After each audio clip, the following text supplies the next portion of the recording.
Bonjour à tous, vous êtes en direct sur C17 et regardez, je vais à l'encontre de Pierre Thépaut, directeur du groupe hospitalier Littoral Atlantique qui revient d'Ukraine. Bonjour Pierre Thépaut. Bonjour. Alors Pierre, vous avez passé 4 jours en Ukraine, à Kiev particulièrement. Vous avez fait l'hôpital et vos collaborateurs. Oui, c'était une mission pour laquelle j'ai accepté de partir pour le Secours populaire. Oui. Euh, Vous voyez, je suis encore un peu bouleversé. Oui. C'était vraiment très confrontant.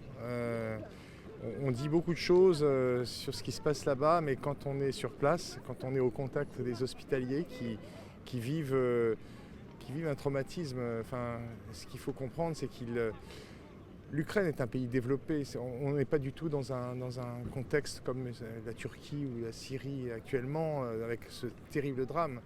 C'est un pays développé en guerre. Et là, les hommes et les femmes, certains sont au front, tout le monde s'inquiète. Et puis il y a énormément de blessés, énormément de blessés.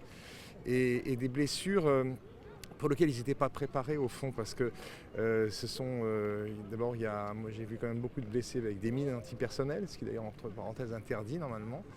Et puis donc des femmes, des enfants qui sont blessés, et puis bien sûr des soldats. Des soldats qui veulent retourner au front. C'est-à-dire que, si vous voulez, j'y suis allé dans ce contexte. Pour le Secours populaire, c'était important de marquer on arrive à 1 an du conflit. On est très engagé aujourd'hui en Ukraine, comme dans d'autres pays.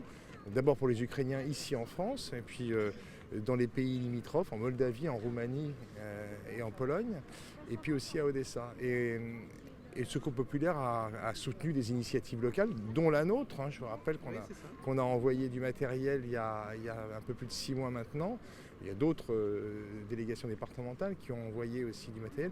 On a souhaité, moi en tout cas c'était mon point de vue, on souhaitait que ce soit ordonné. On a vu à La Rochelle beaucoup d'initiatives un petit peu désordonnées, toujours généreuses, souvent généreuses, mais parfois désordonnées.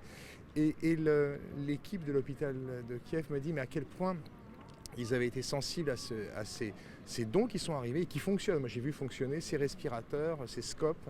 Voilà. Et ça, c'était important. L'ambassade de France nous disait que tous les jours, ils reçoivent des propositions parfois généreuses de gens qui disent « j'arrive avec un camion de vêtements », mais ils disent « on ne sait pas quoi faire ». Donc il y avait ce sujet-là, et puis il y a surtout comment est-ce que notre association, le Secours populaire, se projette dans ce conflit qui va durer. Et on voit que aujourd'hui l'effort de guerre de la nation est complètement tourné vers la guerre. Et donc ces hôpitaux manquent de moyens, objectivement. Justement, de quelles aides concrètes ont-ils besoin réellement? Ah, vous avez dit le mot, c'est concret. Oui. Ils sont pragmatiques et c'est concret. Ça va durer quelques années. Aujourd'hui, ils n'ont plus de capacité d'équipement dans les hôpitaux. Donc moi, je vais organiser avec d'autres collègues hospitaliers, d'autres régions. On va essayer de voir comment est-ce qu'on peut, toujours avec l'aide des secours populaires, mais effectivement coordonner et pouvoir, pendant quelques temps, les aider à renouveler leurs équipements. Il y a certainement des sujets de consommables, ça c'est vrai, et puis aussi d'accès à certains antibiotiques. Alors il y a des organisations gouvernementales qui pallient. Vous voyez par exemple les plaies par balle, les plaies par éclat, etc. Les blessés arrivent souvent tardivement, ils sont infectés. Donc ça c'est quelque chose pour eux qui est très différent de ce qu'ils avaient l'habitude de faire. L'hôpital régional de Kiev, c'est un hôpital de référence comme La Rochelle. Ils travaillaient beaucoup avec du programmé, assez peu avec l'urgence. Là, ils sont tout le temps en urgence. Donc il y a des pratiques nouvelles. Et puis il y a réellement un trauma. J'étais au Secours populaire tout à l'heure en sortant de l'avion. On va sans doute réfléchir à un dispositif d'appui pour les professionnels de santé qui sont parfois très démunis et eux-mêmes atteints dans leur chair et dans leur âme pour les soutenir psychologiquement. C'est la guerre et vous êtes très ému de revenir de ces 4 jours. C'est très émouvant. Oui, c'est émouvant parce que, vous voyez, mon collègue, il a passé avec tous les personnels Ils ont passé pratiquement 5 semaines à l'hôpital sans sortir. Vous voyez, ils m'ont... Vous avez ramené un drapeau ou Oui. avec des signatures du personnel. C'est pas des signatures de personnes, c'est des signatures de patients. De patients. Je m'y attendais pas parce que j'ai passé un moment dans un service et il y a un soldat qui s'est levé Oui.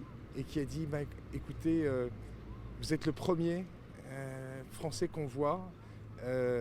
Pour nous, c'est important. En fait, ils ont besoin qu'on les écoute, simplement, ils ont besoin qu'on soit là. Voilà. Oui. Donc ça m'a touché. Ce qui m'a touché, c'est ils sont en guerre, ils vivent avec des alertes. Moi, j'ai eu des alertes à plusieurs reprises. Voilà, nos grands-parents ont connu ça. Nos grands-parents ont connu ça. On a un petit peu oublié ce que c'était. Et voilà, je pense que à un moment où il y a d'autres populations qui souffrent et auxquelles on pense, on s'attend à ce que ce conflit se durcisse vraiment. Et c'est vrai que c'est important de pouvoir être à leur côté.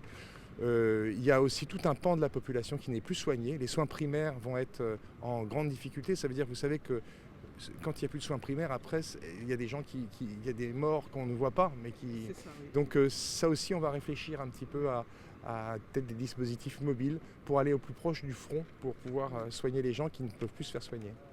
Eh bien, Pierre Thépaut, merci de ce témoignage et de votre émotion. Et puis, merci beaucoup. Et c'est un peu la fatigue aussi. c'est la fatigue, l'émotion. Et à bientôt. Merci, au revoir. À bientôt sur C17 et toujours en direct.